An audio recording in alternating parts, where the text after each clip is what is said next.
Hello बच्चों, आप लोगों को फिर से स्वागत है आप लोगों का ब्यूटीफुल सा channel Lucifer universe of physics. मैं कौशिक शाह आज आप लोगों के लिए लेके आया हूँ Newton's law of motion part 17, जहां पर हम लोग डिस्कस करेंगे कुछ न्यूमेरिकल के बारे में जो हम लोगों के जो प्रीवियस नीट और AIPMT के एग्जाम है वहां पर आए थे।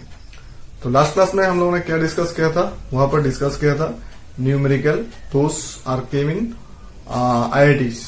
ठीक है, तो ज्यादा बात नहीं करते, शुरू करते आज हम लोगों का lecture Newton's law of motion part 70। तो देखते हैं आज कितना न्यूमेरिकल होता है। जितना हो सकता है वो मैं दिखा दूंगा, फिर नीट के ऊपर और 2 या 3 वीडियो शायद बनेगा न्यूमेरिकल के ऊपर। चलो शुरू करते हैं आज का past numerical question. Two masses as shown in the figure, two masses as shown in the figure, as shown in the figure, two masses as shown in the figure are suspended from a massless pulley, are suspended by a massless pulley. The acceleration of the system,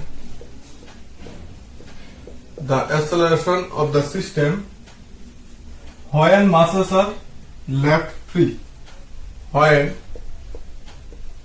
masses are left free is option A 2g/3,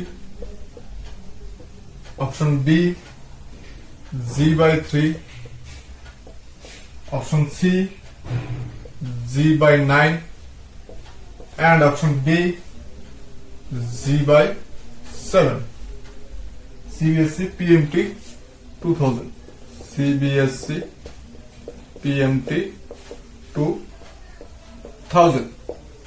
यहाँ पर एक figure है हम लोगों का given है, दे दिया है ये फिगर। ये हो गया हम लोगों का पुली, ये हो गया एक मास, ये हो गया दूसरा मास, ये है 10G और ये है 5G। ठीक है, तो एक फिगर हम लोगों को दे दिया है क्वेश्चन पे और निकालना है क्या, एक्सेलरेशन। तो इसका एक्सेलरेशन का डायरेक्ट फॉर्मूला भी है, तो फॉर्मूला डायरेक्ट नहीं लिखते, चलो इसका फॉर्मूला थोड़ा डिराइव करके देख लेते हैं तो आसानी होगी। तो इसका मास ज्यादा है मतलब ये डाउनवर्ड आएगा, इसका मास कम है मतलब ये अपवर्ड जाएगा। तो इसका भी अपवर्ड डायरेक्शन पे एक टेंशन T काम करेगा, इसका भी एक टेंशन T काम करेगा। ठीक है, तो let tension in the string be T। तो इसका फोर्स बॉडी डायग्राम ड्रॉ करने से क्या आएगा हम लोगों का, इसका नीचे की तरफ क्या फोर्स अप्लाई होगा, mg, और इसका ऊपर की तरफ T। तो रिजल्टेंट नीचे की तरफ काम करेगा क्योंकि इसका वेट ज्यादा है टेंशन से, इसलिए ये ब्लॉक नीचे की तरफ आएगा। तो ये होगा हम लोगों का 10G minus T equal to 10A। ये मतलब दोनों का common acceleration, and acceleration B A. ठीक है, और इसका ये नीचे की तरफ आने से ये ब्लॉक जो है ये ऊपर की तरफ जाएगा क्योंकि ये थोड़ा लाइट है, मतलब इसका वेट इससे कम है, तो ये ब्लॉक नीचे की तरफ झुकेगा, ये ब्लॉक ऊपर की तरफ जाएगा, तो इसका टेंशन ज्यादा होगा। यहां पर आ जाएगा tension minus weight equal to इसका मास मतलब 5 into T, sorry 5 into A. ठीक है, ये हो गया हम लोगों का फोर्स बॉडी डायग्राम, और यहां से ये दो इक्वेशन आ गए। तो इसको इक्वेशन 1 डाल देते हैं, इसको 2 डाल देते हैं। अभी 1 प्लस 2 करने से क्या आएगा, टी टी कैंसिल हो जाएगा और आएगा हम लोग का 5g इक्वल टू 15a। तो a इक्वल टू आ जाएगा 5g by 15, that means g by 3। तो हम लोगों का ऑप्शन है बी, g बाई 3।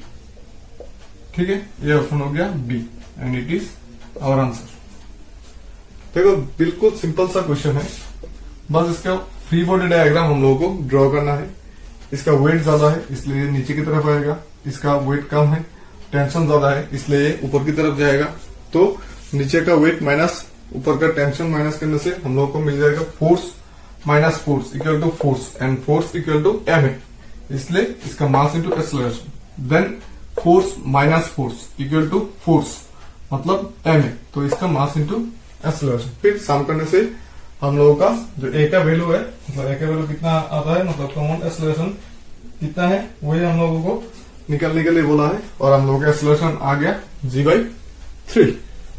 ठीक है, तो चलो अभी चलते हैं नेक्स्ट पे, क्वेश्चन नंबर 2 देखते हैं। क्वेश्चन नंबर 2 क्या है।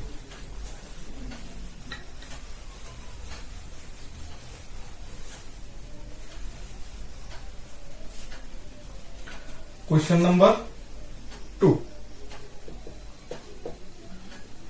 A block has been placed on an inclined plane. A block has been placed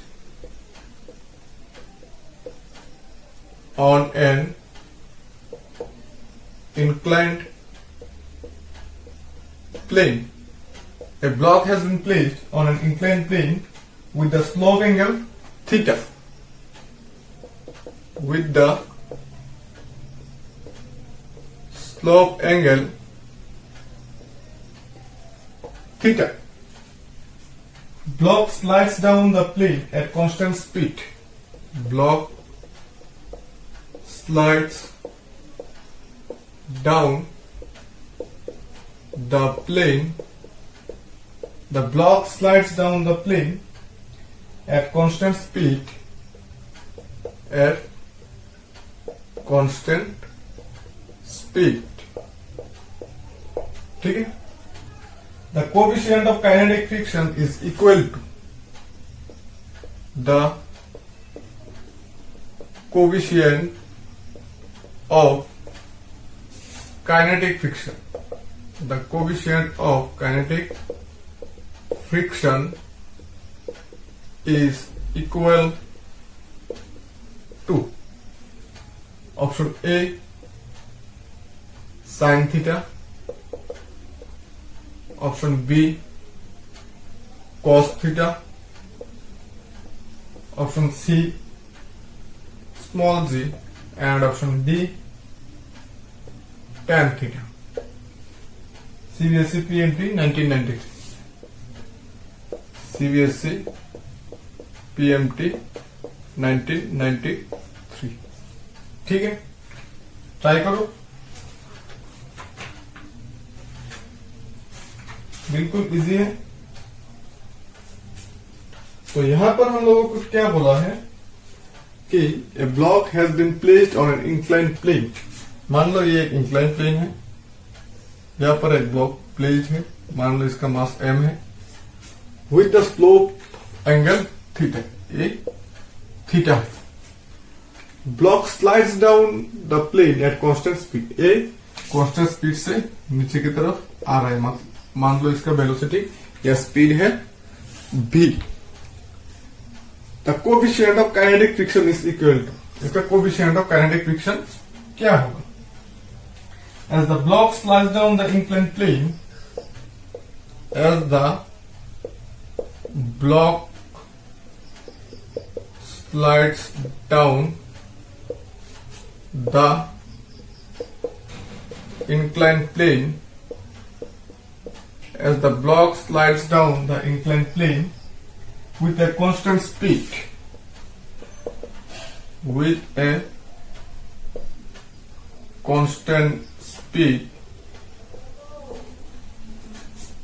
the angle of inclination is equal to the angle of inclination is equal to the angle of inclination is equal to angle of repose.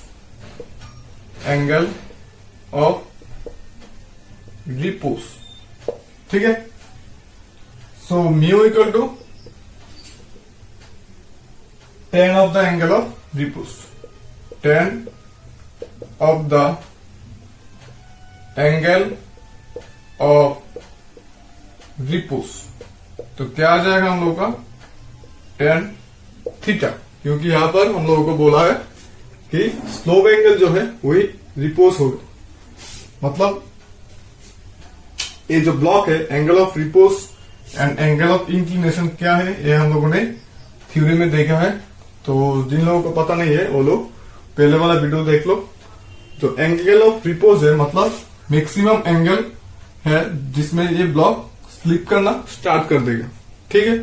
तो angle of repose जो है मतलब maximum angle जहां पर ये block stationery या stable में रहेगा. उसके बाद एंगल इंक्रीज करने से ब्लॉक धीरे धीरे नीचे की तरफ आ जाएगा. तो यहाँ पर एंगल ऑफ इंक्लिनेशन और एंगल ऑफ रिपोज सेम होने से ही हम लोगों का जो ब्लॉक है वो नीचे की तरफ आएगा यूनिफॉर्म स्पीड से. तो अगर ये ऐसा होता है तो एंगल ऑफ रिपोज क्या है, फिर से हम लोगों का कोएफिशिएंट ऑफ काइनेटिक फ्रिक्शन. ये भी हम लोगों ने डिराइव किया था कि एंगल ऑफ रिपोज जो है वो होता है coefficient of kinetic friction mu के साथ इक्वल. तो mu equal to tan theta. तो हम लोगों का ऑप्शन होगा ऑप्शन डी मतलब tan थीटा. ठीक है. जब ये ब्लॉक यूनिफॉर्म स्पीड से नीचे की तरफ आएगा तब angle of repose is equal to angle of inclination and this is equal to the mu मतलब काइनेटिक फ्रिक्शन. ठीक है. तो चलो अभी चलते हैं नेक्स्ट पे. Question number 3.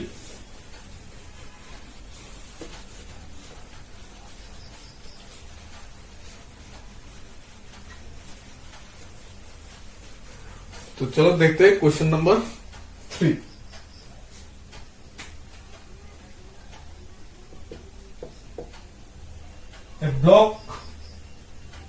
A 500 kg car takes a round turn.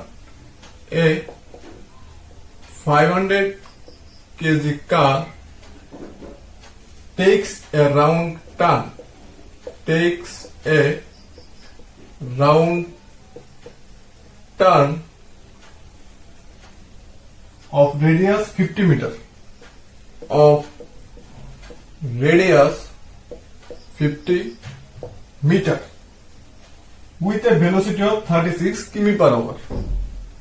With a velocity of 36 km per hour. The centripetal force is the centripetal force is option A 1000 Newton, option B 750 Newton, option C 250 Newton, option D 1200 Newton.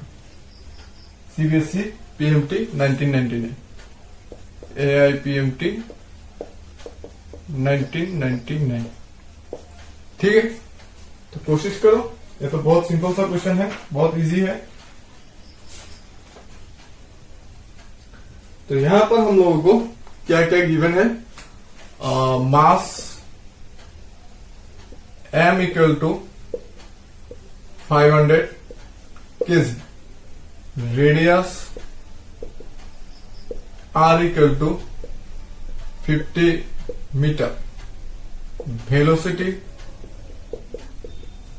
v equals to 36 km per hour, इसको metre पर second पे लेके जाने के लिए 36 into 1000 by 3600, 00 cancel, 36 cancel, 10 metre पर second.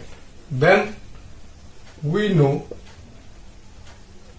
हमको पता है कि सेंट्रीपेटल फोर्स जो है, centripetal force equals to mv² by R. तो m है हम लोगों का 500, v है हम लोगों का 10 स्क्वायर और r दिया हुआ है 50। तो ये कैंसिल होके हो जाएगा 10, ये आ जाएगा 1000 न्यूटन। ये है हम लोगों का आंसर और 1000 न्यूटन है ऑप्शन ए। तो हम लोगों का आंसर हो जाएगा ऑप्शन ए वाला। ठीक है, बहुत सिंपल सा क्वेश्चन है, सॉल्यूशन भी सिंपल है। यहाँ पर सबका वैल्यू दिया हुआ है, सिर्फ फॉर्मूला पे वैल्यू पुट करना है और आंसर लाना है। ठीक है, तो चलो चलते हैं अभी नेक्स्ट पे। चलो ठीक है, चलो क्वेश्चन नंबर 4 देखते हैं क्या। क्वेश्चन नंबर 4 इंटेलेक्चुअल टाइप का क्वेश्चन है, थ्योरी बेस है। चलो देखते हैं question number 4। as shown in the figure at point O, as shown in the figure at point O, a mass M is performing, a mass M is performing, a mass M is performing vertical circular motion, vertical circular motion. The average velocity of the particle is increased.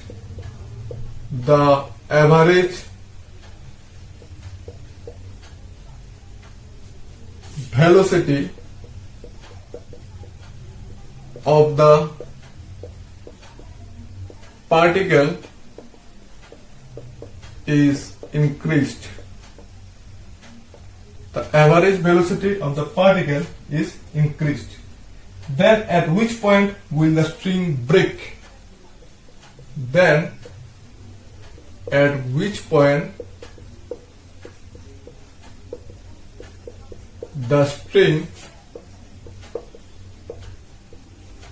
will break? Option A, B, C, D. CBSE PMT 2000, CBSE PMT 2000। Figure है कुछ ऐसा, circle दिया हुआ है इसमें, और A is this point, B is this point, C this point, D is this point, and this is the radius R, mass M। ठीक है, तो स्ट्रिंग का जो टेंशन है वो किस लिए होगा? देखो, tension in the string, ultimate tension in the string equal to weight of the particle, weight of the particle plus centripetal force, centripetal force, which is equal to mv² by r। ठीक है, तो centripetal force तो पूरा circle के लिए same ही रहेगा। तो wait कहां पर ज्यादा होगा? तो वेट कहां पर ज्यादा होगा? इस डायरेक्शन पे वेट जो है वो ज्यादा होगा, क्योंकि ये डायरेक्ट डाउनवर्ड काम करेगा। इसको यहां पर वेट क्या होगा? इस यहाँ पर वेट हम लोगों को कंपोनेंट करके निकालना पड़ेगा, या फिर वेट जो है हर जगह पर वेट डाउनवर्ड काम करेगा, लेकिन यहां पर जो है वो सीधा नीचे की तरफ ही काम करेगा। ठीक है, hence the string will peak at point B when the average velocity B is increased। ठीक है, तो सेंट्रीपिटल फोर्स मान लो अगर हम लोग वेट को कांस्टेंट मान लेते हैं, ये अगर कांस्टेंट होता है तो देखो भी इंक्रीज होने से सेंट्रीपिटल फोर्स जो है वो इंक्रीज होगा। तो यहां पर भी लोएस्ट होगा, फिर यहां से आने से भी दिस पॉइंट पे हाईएस्ट होगा। तो भी यहां पर हाईएस्ट होने से सेंट्रीपिटल फोर्स भी ज्यादा होगा, मतलब स्ट्रिंग का टूटने का चांस बहुत ज्यादा है एट पॉइंट बी में। अगर हम लोग देखते हैं कि वेट जो है यहां पर भी वेट डाउनवर्ड काम करता है, यहां पर भी वेट डाउनवर्ड काम करता है, यहां पर भी वेट डाउनवर्ड काम करता है, सारी जगह पर वेट डाउनवर्ड ही काम करता है, मतलब वेट जो है वो कांस्टेंट ही रहेगा, वो चेंज नहीं होगा। और वेट चेंज नहीं होने से हम लोग को क्या देखना पड़ेगा, सेंट्रीपिटल फोर्स। तो सेंट्रीपिटल फोर्स में क्या है, भी है। तो भी जो है इसे वर्टिकल मूव करने से इसका लोएस्ट पॉइंट पे भी का वेलोसिटी बहुत ज्यादा होगा, और जैसे जैसे करके भी ऊपर की तरफ जाएगा ऐसे ऐसे करके भी घटने लगेगा, मतलब डिक्रीज होता रहेगा। तो बी पे मैक्सिमम वेलोसिटी आएगा, मतलब मैक्सिमम सेंट्रीपिटल फोर्स आएगा। तो बी पॉइंट पे स्ट्रिंग टूटने का चांसेस बहुत ज्यादा है। ठीक है, चलो ठीक है, अभी चलते हैं नेक्स्ट पे। Question number 5।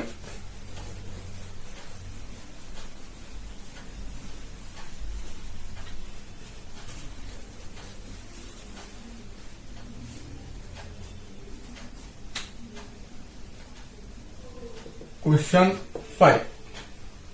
A car of mass m is moving. A car of mass m is moving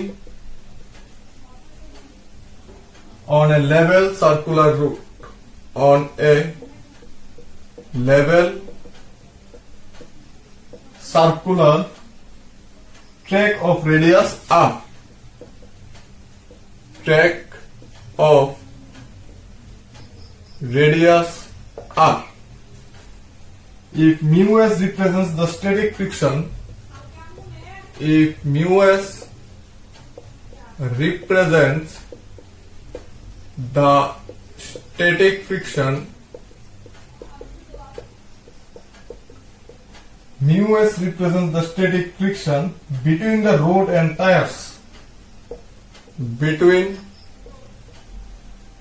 the road and tires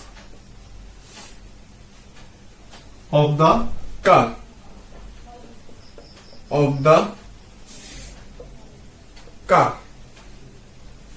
The maximum speed of the car in circular motion. The maximum speed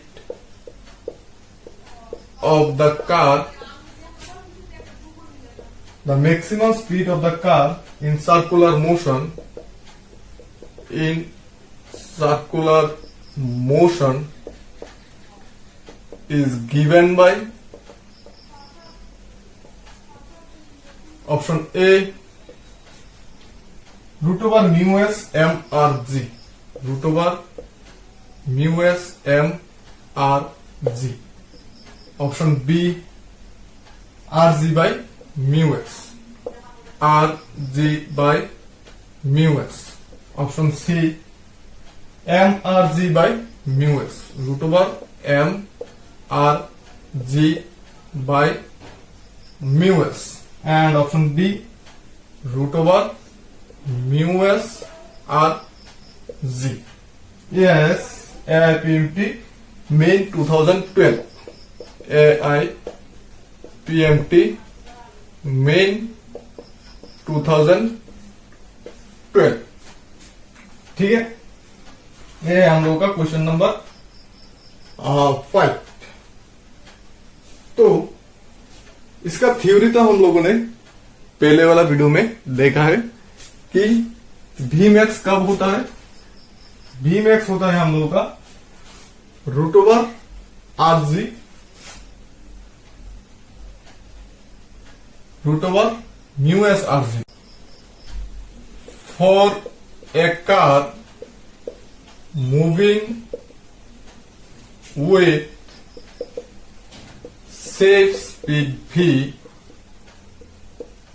safe speed v, centripetal force, centripetal force equal to force of friction। तो centripetal force क्या होगा, force of friction के साथ equal होगा। तो that means force of friction क्या है हम लोगों का, mu M G, and centripetal force M v square by R. ठीक है, तो M v square by R equal to mu S M G, mu S M G. तो यहां से हम लोगों को लाना पड़ेगा भी, तो एम एम कैंसिल हो जाएगा, v square equal to mu S M R G, sorry M तो कैंसिल हो जाएगा, तो v equal to root over mu S R G. ये हो गया हम लोगों का मैक्सिमम वेलोसिटी का formula, mu S R G. That means option D is the correct option. वैसे भी हम लोगों ने ये थ्योरी पे देखा था। तो ठीक है, चलते हैं नेक्स्ट पे, question number 6।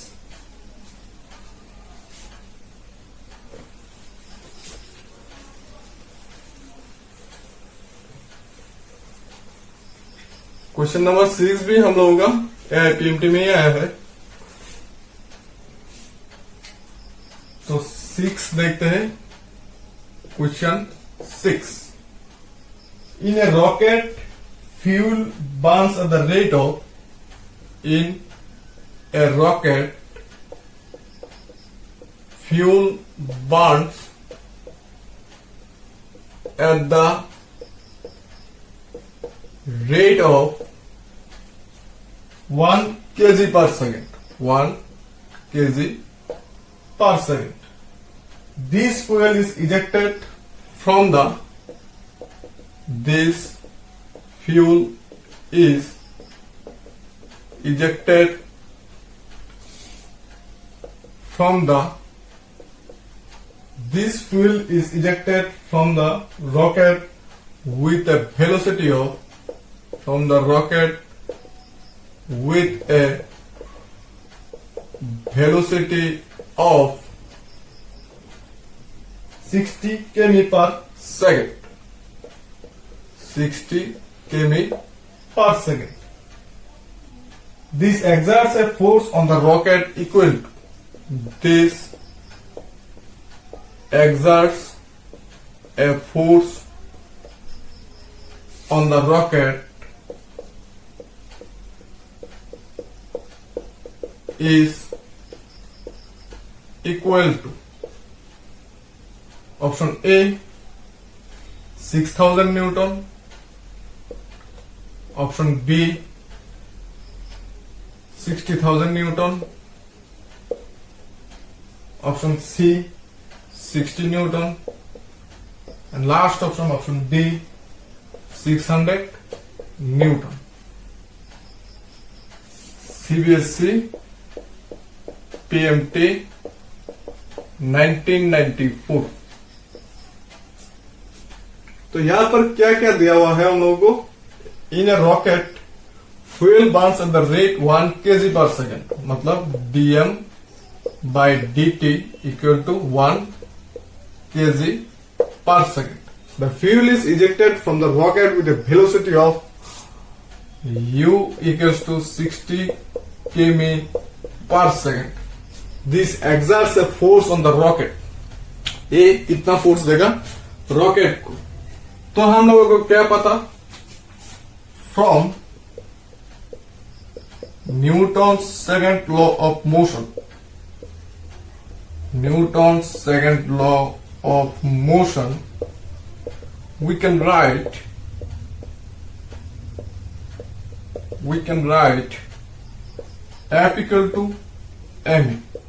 A means dv by dt.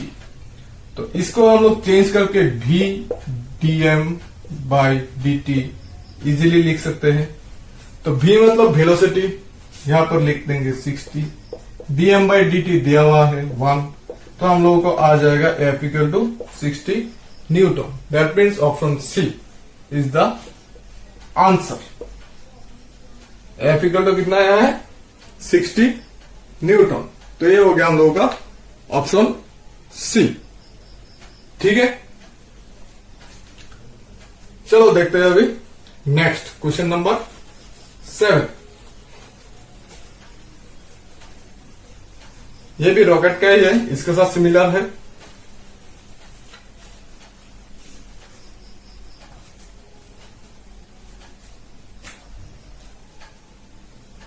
Question number 7।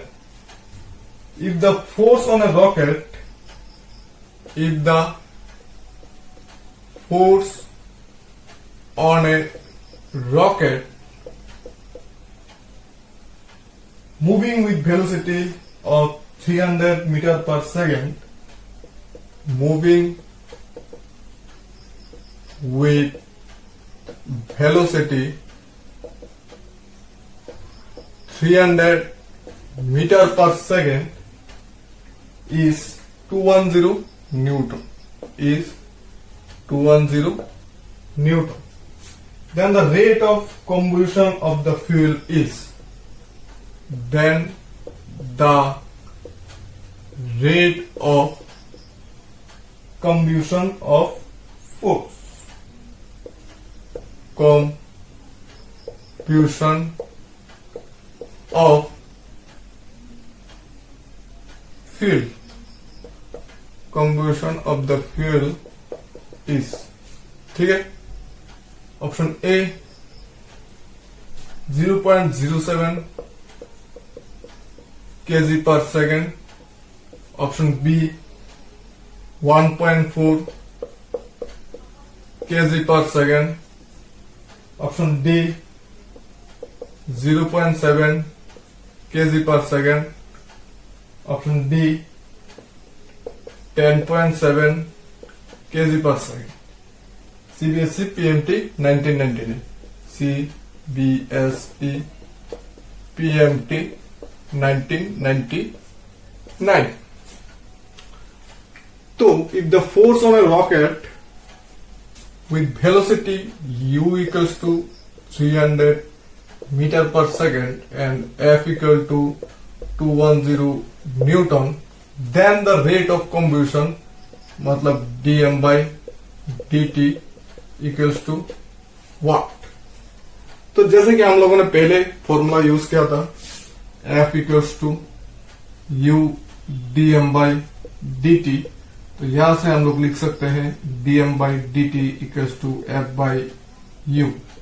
F का वैल्यू कितना है 210, n का कितना है सॉरी u का कितना है 300, यह आ जाएगा kg पर सेकेंड। तो इसको डिवाइड करके देखो कितना आता है, जल्दी करो डिवाइड करके देखो कितना आता है।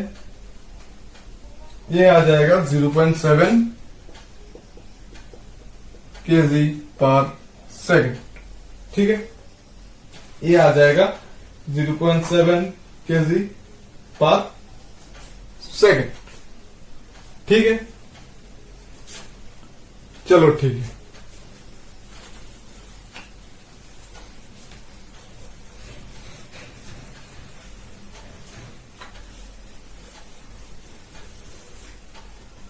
तो आज के लिए इतना ही काफी है, फिर मिलेंगे कुछ और न्यूमेरिकल लेके नेक्स्ट वीडियो में।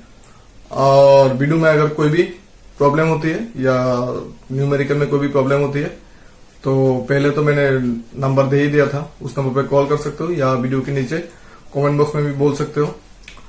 और अगर वीडियो का अच्छा लगे तो मेरे चैनल को सब्सक्राइब कर लेना और साथ में बेल आइकन भी प्रेस कर लेना।